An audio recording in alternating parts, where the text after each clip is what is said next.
Hi there, everyone. We're trying something new with my face down here in the corner using Photo Booth. I was making other videos and they were just getting too glitchy. I guess the RAM couldn't handle it. I don't know what I'm talking about. But let's see if this works. I still feel like seeing my face makes it a little more personal. So, what I'd like to talk about today is just random number stuff. So, I'm going to pull up a note component here. And the first thing I want to talk about is how we can get random numbers where maybe we want to go from like -10 to +10, but we don't want to include 0. We don't want 0 in there for some reason. So let me show you a way you could do that. So if we go into computation layer, first thing we're going to do is get our random number generator. So we like to call that R.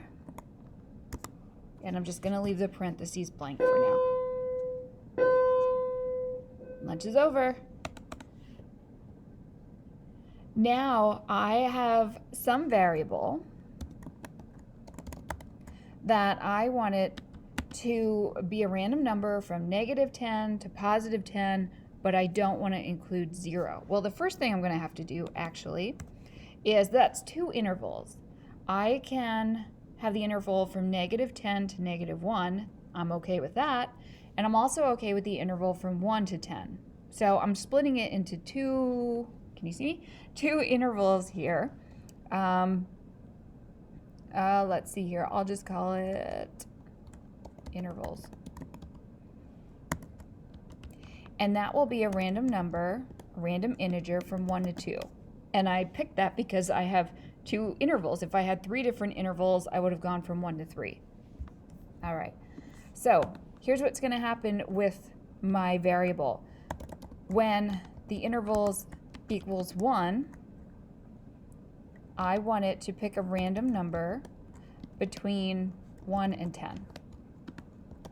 Otherwise, when the intervals would be 2, then it would be a random integer between -10 and -1. Okay? So I just want this to show up on my screen here. We'll do some content. I just want the variable to show up.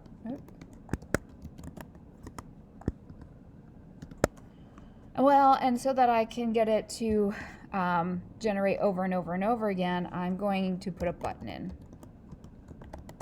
Now I don't have the button there yet, so it's going to give me an error message, but I will name it or label it button 1, and then you need dot press count. So let's put that button in that I've named, but it's not there. And now if we go back into computation layer, everything's fine. So let's take a look here. So I got 10, -8, 10, 3.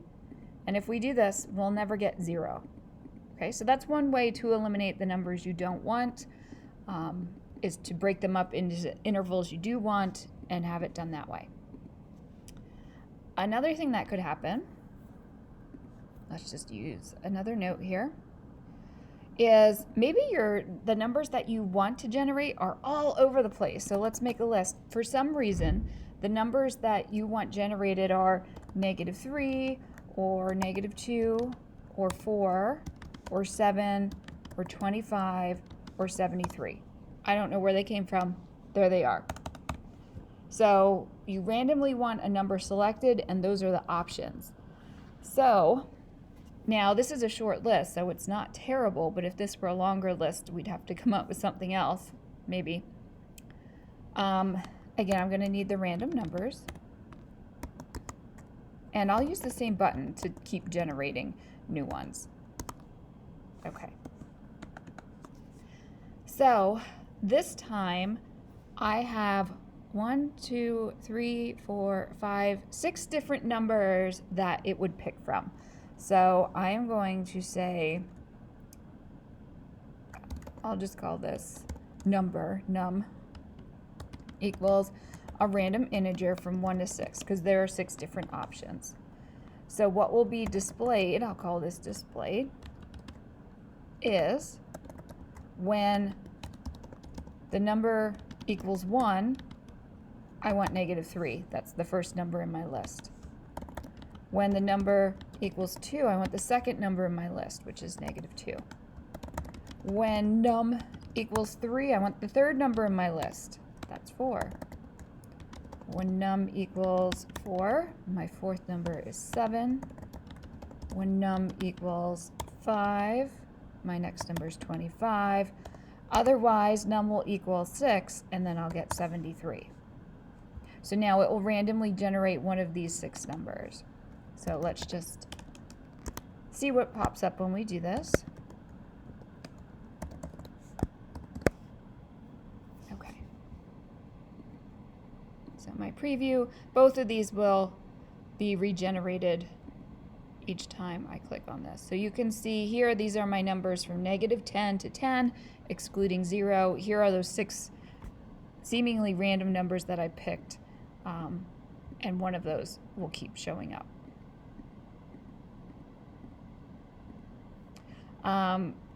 New thought here, we could have this randomly generate student names too.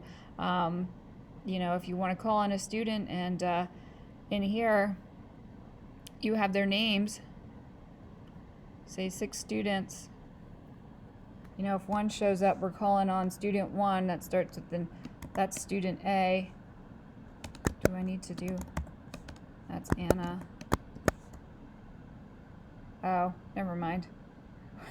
We're getting into other things here as far as numbers and whatnot. We'll talk about that some other time with strings. So there's some things with random. The other thing is, if you have intervals like that first type that we did, my intervals were equal. So -10 to -1 has the same number of elements that 1 to 10 did. If they had different elements, you could work that out proportionally with it, or you could do it this way if it's not too terribly long.